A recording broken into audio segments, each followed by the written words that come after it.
Boa tarde, pessoal, tudo bem? Carlos Moceiro aqui. Por motivo de força maior, eu não vou poder estar nessa nossa grande reunião, mas vou deixar aqui alguns comentários, né, sobre a parte da biologia no que se refere à matéria e antimatéria. O que eu tenho com isso? Antes de mais nada, a gente precisa entender que dentro de uma célula, né, a gente está falando aqui agora do âmbito citocelular, e que essa célula, para ela se dividir, ela necessita de sofrer alguns processos de divisão celular, como a gente já bem sabe, que é o processo de mitose ou o processo de meiose. Mas para isso acontecer, se você observar aqui, existem alguns pontos de checagem. Esses pontos de checagem é chamados de pontos de verificação. Então, a célula, para se dividir, ela passa por dois estágios do ciclo celular. Um primeiro, que é o chamado da intérfase, que é dividida em fase G1, a fase S e a fase G2. E nessas fases existem dois pontos de checagem, ou pontos de verificação. No final da G1 e no final da G2. Existe um terceiro ponto de checagem, o ponto de verificação, que é feito no final da mitose, que envolve a prófase, metáfase, anáfase e telófase, né? Para ocorrer de uma célula formar duas, ou se for isso na mitose. Se for na meiose, uma célula formando 4 células haploides. Beleza. Existe uma proteína muito importante que estão nesses pontos de verificação, que é a proteína P53. Se você ver aqui, ó, essa proteína P53, ela é bastante importante. Por quê? Porque ela é chamada de guardiana natures, ela é chamada de guardiã do genoma humano. O que ela faz? Quando uma célula é lesada, seja lesada por questão de raio-x, lesões externas, exógenas, por raio-x, ou por vírus, ou por algum dano interno hormonal, ou por algum dano qualquer, ou por força externo, fótons de luz, por exemplo, isso vai gerar dano, uma alteração no DNA. E essa alteração do DNA, isso necessita de que essa proteína P53 ela ocorra uma resposta imediata. E esse processo de reparo é mediado pela proteína P53. E ela tem duas etapas. Uma, ou ela tenta recuperar essa célula que era saudável, virou danosa, né? Uma célula, por exemplo, cancerígena. Mas antes de ela sofrer um processo de divisão celular, ela, que passando por esses pontos de verificação, como nós já falamos anteriormente, ou se o dano for irreparável, não passando por todas essas proteínas, e se o dano for irreparável, ela promove um processo de apoptose, que é uma morte programada. E com isso, ela morre, né? Existe então uma remoção do genoma e aí uma integridade também das nossas células, das outras células, né? Mas por outro lado, ela pode também fazer um plano B. Qual é? É tentar fazer recuperar esse DNA, né, esse ácido nucleico danoso. E aí o que ele faz?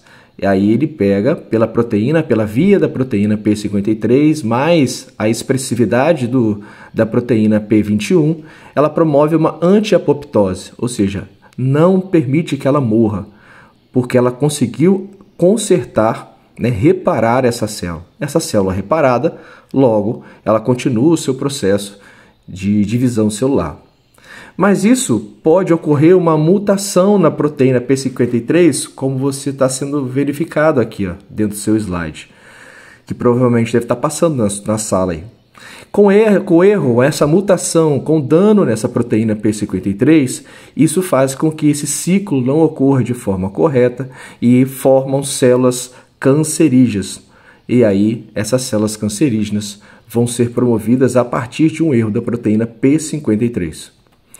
Então, essas células cancerígenas que são formadas, elas vão se proliferar desordenadamente, que não era para ser dividida, não era para ser permitir o processo do ciclo celular. Então, por sua vez, vai aumentar essa quantidade de células desordenadas com DNA mutante, com DNA errado, e isso pode, por exemplo, estar alocado na célula, em alguns tecidos, e depois indo para outros órgãos, para outros tecidos, promovendo talvez uma metástase, né? Beleza, isso vai para outros órgãos, e aí é uma proliferação para outros órgãos, aí vai ser danoso para todos ou quase todos os órgãos. E aí, para a gente resolver a situação, e aí a gente entra também no aspecto, agora sim, falando de matéria e antimatéria, no que se refere ao raio-x, quimioterapia e imunoterapia, que todos eles têm o grande objetivo. Quais são esses objetivos? Ou qual é esse objetivo? É eliminar as células tumorais. E para essa eliminação dessas células tumorais que está acontecendo, se for de forma direcionada, de forma específica, se for de forma mais pontual, como tumores de pele, de próstata, ou alguns linfomas, por exemplo, não tumores da laringe, é utilizado um processo de radioterapia.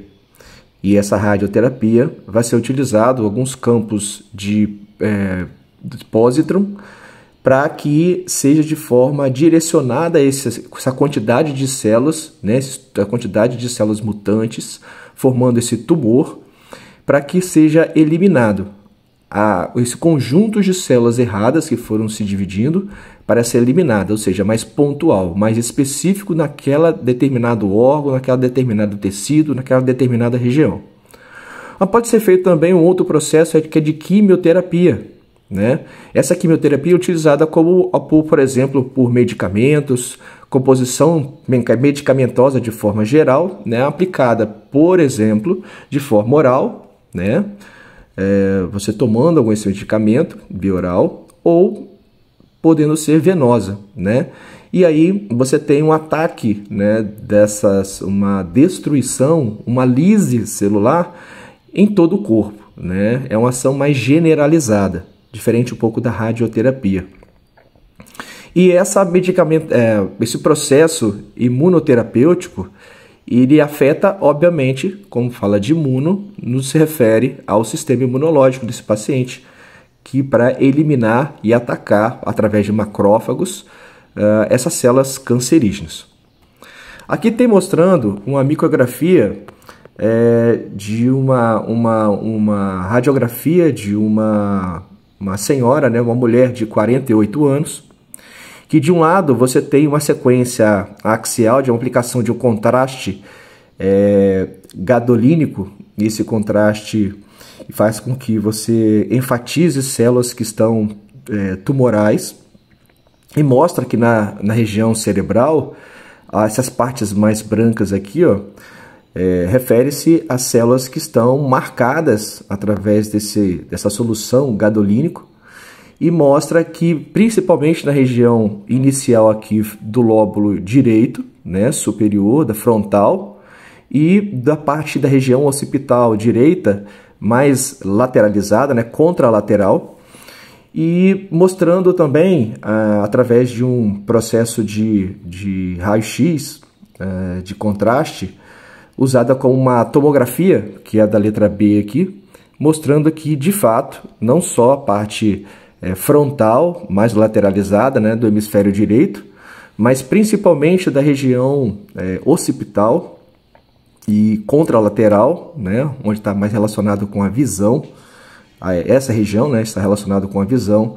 Você tem a utilização de emissão através de uma tomografia de varredura, de emissão de posítrons, que são antipartículas de elétrons, ou seja, uma aplicação prática, né, e de forma bastante pontual que é verificada, né? Então isso aqui é uma radioterapia que foi feita cerebral de uma senhora de 48 anos de idade, mostrando que essa aplicabilidade ela é bastante importante.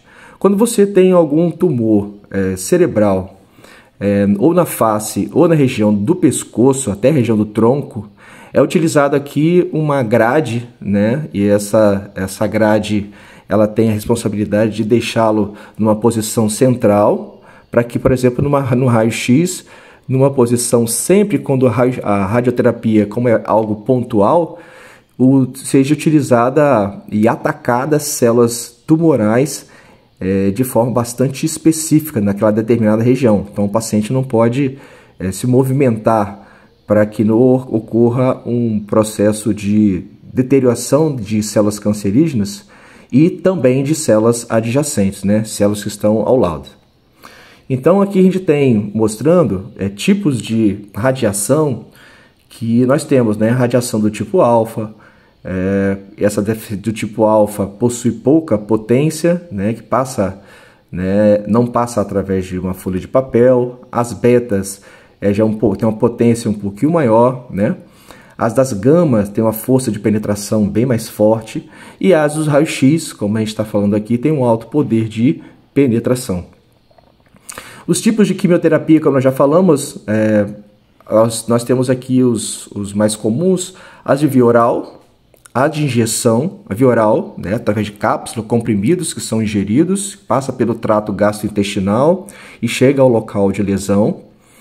Ou para eliminar, você tem por processo de injeção, que é por tratamentos injetáveis, né, nos locais diferenciados do paciente.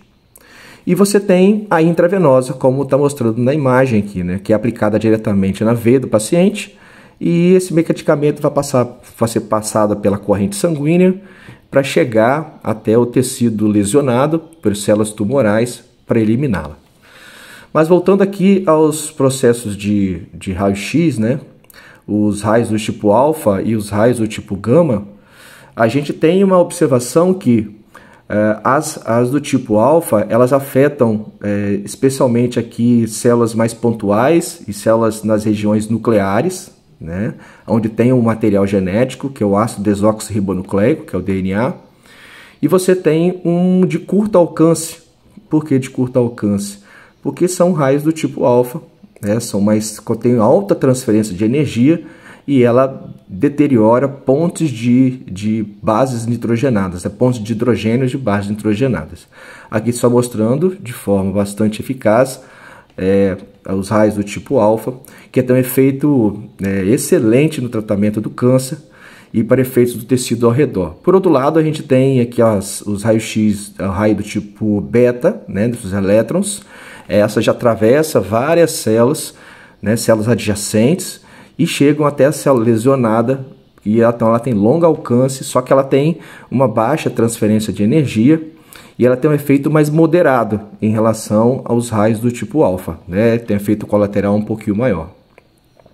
Mas a gente tem que falar também de algo mais holístico, mais amplo, no que se refere, por exemplo, agora não a parte da célula animal. A gente precisa perceber que processos, por exemplo, em células vegetais, também a gente tem esse âmbito de matéria e antimatéria em relação aos elétrons, né? As ondas de luz branca, que tem várias frequências de ondas de luz, né? De 700 nanômetros, de 400 nanômetros ou 420 nanômetros.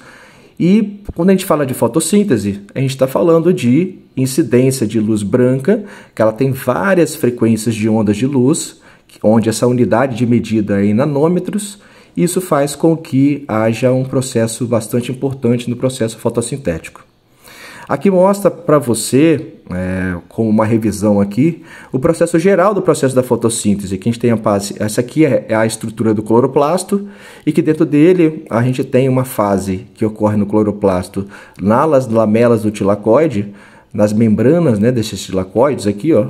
A gente tem a fase fotoquímica. Esse fóton vem de fótons de luz, né, que é da luz branca que vai atingir, que é principalmente o azul e o vermelho, que a gente vai ver aqui que tem uma eficiência maior fotossintética. E com isso tem como produtos a produção de adenosina trifosfato e do NADPH, né, que é a nicotinamina, adenina, dinucleotídeo fosfato, que carrega hidrogênios e elétrons ricos em energia. Isso vai para a fase química ou fase bioquímica do ciclo de Calvin-Benson, e isso vai incorporar gás carbônico agora, né, e liberação de água. E no final você tem a produção de glicose como um organismo autótrofo, né? Aqui só mostrando de forma bastante conceitual, né? Mostrando aqui a partir da folha, dentro da célula vegetal, você tem uma micrografia de varredura aqui de um cloroplasto, onde o cloroplasto é onde ocorre todo o processo fotossintético. Aqui a gente lembra que ampliando essa lamela do tilacoide, é onde você tem vários pigmentos chamados de complexo antena, que é clorofila A, clorofila B e calotenoides. Como vem mostrando aqui, você tem aqui a transferência de elétrons, mostrando aqui que você tem também o aspecto de energia no que se refere ao processo fotossintético. E nesse processo fotossintético, aqueles complexos antenas eles vão absorver a luz branca, que tem várias frações de luz, passando por pigmentos fotossintetizantes como carotenoides, clorofila B, até chegar no centro de reação de clorofila A. E aí faz com que esse elétron que foi quebrado pela molécula de água, que a luz ela faz uma fotólise da água e quebra a molécula de água, ela acaba deixando esse elétron excitado. Para quê? Para que na fase do ciclo de Calvin ocorra os três processos, né, de carboxilação, que é a capturação do gás carbônico, do carbono inorgânico do gás carbônico, e faz com que haja uma redução formando o amido, né, a sacarose e a glicose, e a regeneração que vai capturar isso aí e devolver aquilo que resta de carbono para que outros ciclos de Calvin, né, do Calvin-Benson possa acontecer. Por outro lado, aqui mostra aqui as ondas, como a gente está falando aqui de elétrons, né, voltando aqui a matéria e antimatéria, a gente está falando aqui de energia, os comprimentos de onda.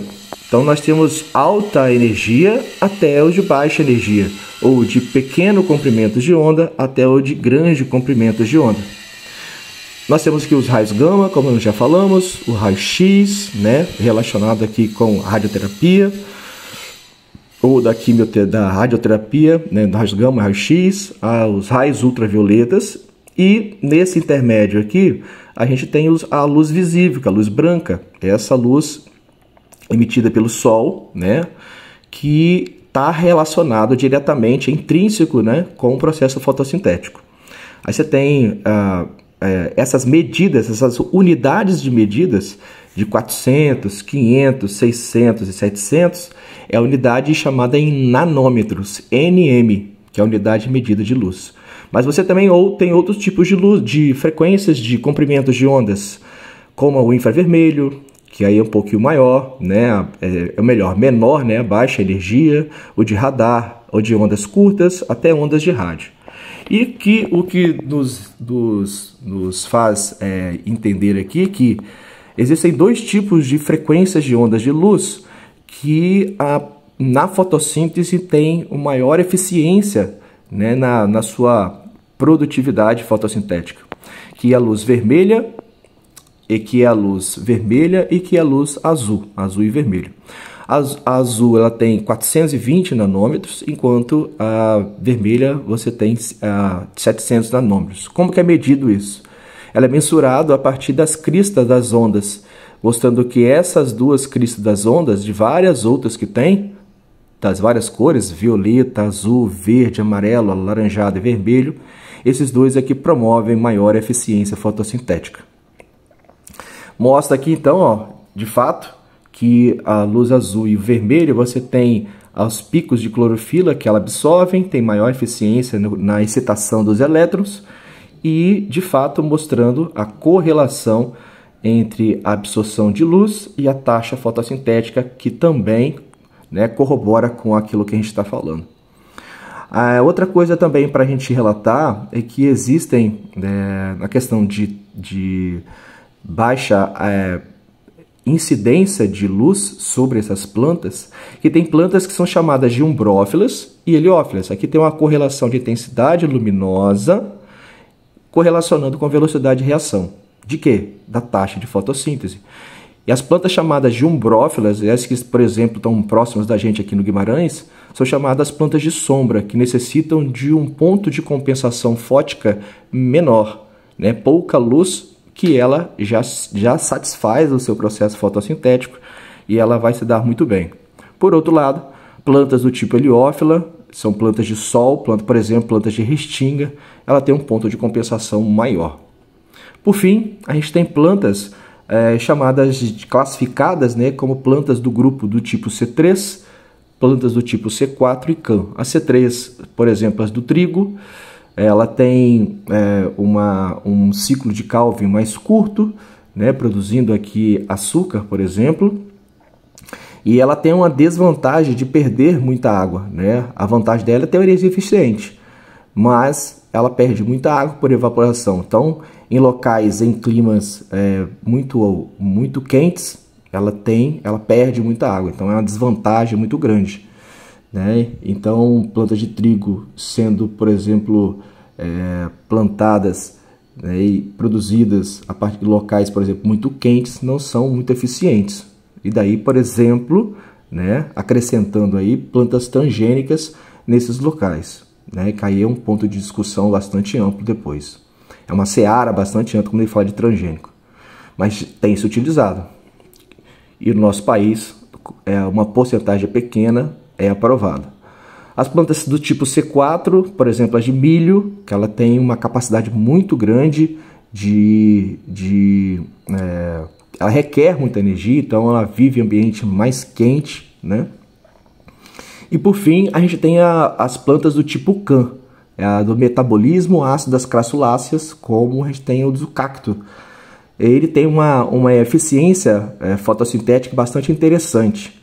Enquanto nas plantas C3 e C4 fazem fotossíntese durante o dia e capturam o dióxido de carbono, né, o CO2, durante o dia, como em esses locais onde eles estão é muito árido, o cacto, o que ele faz? O estômago dele ele fica aberto durante a noite, não o dia. No dia ele fica fechado e à noite ele abre.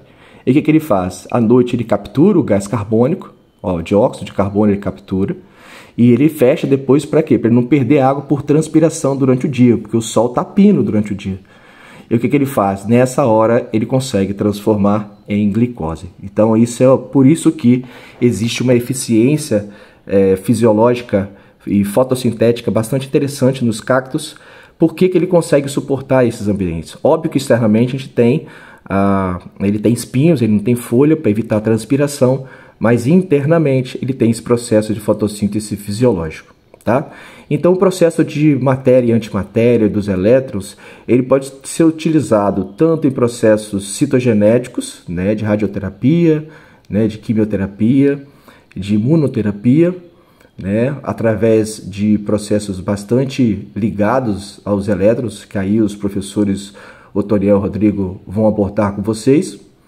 E você tem também na parte agronômica e fisiológica, quando a gente fala de processos do reino das plantas, né, que os elétrons são extremamente importantes para que ocorra o processo da fotossíntese. Bem, é isso que eu queria deixar esse recado para vocês. Bons estudos para vocês e um forte abraço.